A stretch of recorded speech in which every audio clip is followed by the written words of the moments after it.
गरीब रख या अमीर रख, बस अपने करीब रख। मैं तेरे अलावा किसी का मोहताज ना बनूं, बस ऐसा मेरा नसीब रख। उठा उठा श्री साईनाथ गुरु चरण कमल दावा। आधि व्याधि भवताप वारुणी तारा जड जीवा। गेली तुम्हा सोडून या भव तमरजनी विलया।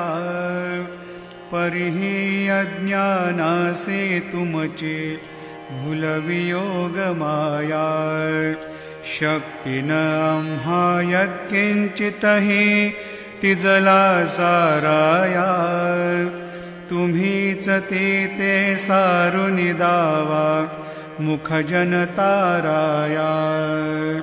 भो साईनाथ महाराज भवति मिरनाश करवे। अज्ञानी आम्ही किती तव वर्णावे थोरवे।